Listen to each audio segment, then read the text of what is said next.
night to do whatever felt right. Alexis, the unadventurous boor? I'd killed her and buried the body. The gleaming brass bar was crowded, but I managed to slip a shoulder between two men and catch the bartender's attention. "Vodka martini," I said, feeling a sudden rebellious compulsion to do anything that would raise my sister's eyebrows. By the time my drink came, I'd completed a full 360 swivel in my bar stool to survey the sea of men for potential candidates. How exactly did one negotiate a one-night stand? Did you lead with it in conversation so all your cards were on the table? "Hi, I'm Alexis.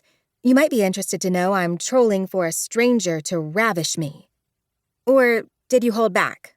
Let your intention slip out at just the right moment? "I see you're ordering an Uber home. Could I interest you in going splitsies back to my place for a wild night of sex?" I braced a hand on the bar, taking a fortifying sip of my martini. Even if I made a complete fool of myself tonight, even if I was roundly rejected by every man I spoke to, coming here alone at least meant Lee and her crew couldn't witness my flop, then use it to skewer me for all eternity like the jackals they were. A whistle cut through the bar's ambient noise, followed by a loud, "Now that's a dress."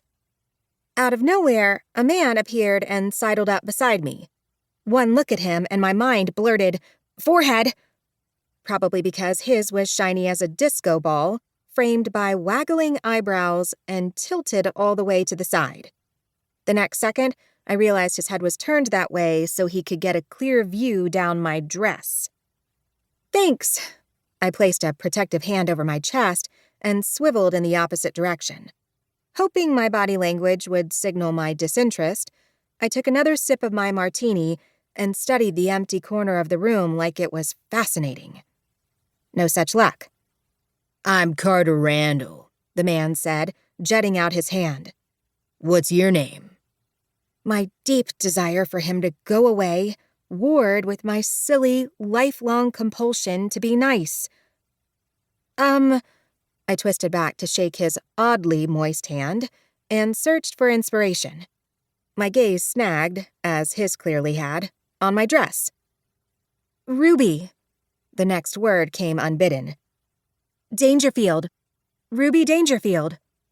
Curse my polite hardwiring that had me sitting here inventing a new name instead of dismissing him with something cool and clipped like, "Not interested." Carter gave my hand a little squeeze. He was twice my age, probably well into his 50s. Well-dressed, with a massive gold watch on his wrist, and, now that I squinted, a strangely sweaty face, like he'd just done a lap. Was he on party drugs? He used his sleeve to mop his forehead, and I pulled my hand away, resisting the urge to wipe it on my dress. Carter's eyes drifted down the length of my body yet again. "Well, Ms. Ruby, can I buy you a drink? A stiff one?" he grinned. "Oh," I said, "that's very nice, but, no thank you." Inside, I burned with the fire of 1,000 suns. Saying no to anyone, even a stranger, stretched the limits of my bravery. "Aw, come on." Carter leaned in closer, and I scooted back so fast I nearly tipped over. "Look at you, sitting there in that dress, clearly fishing for attention. Well, you caught me. Let's get you drunk and see what happens." Apparently, I was going to get a lesson in how not to proposition someone tonight, but my cheeks were burning because, in a small way, Carter was right. I had come here to put myself on display and find someone, just very much not him. Be the new Alexis, I urged myself. Stop prioritizing this stranger's feelings and tell him to leave you alone. But I couldn't. At the slightest provocation, old, sad, doormat Alexis had quickly jumped back in charge. "I'm not trying to be rude," I said carefully, feeling my heartbeat spike. "I would just like to be by myself tonight." Well, shoot. Now that I'd committed to that, would I have to leave the bar so Carter didn't catch me talking to anyone else later? My palms started sweating.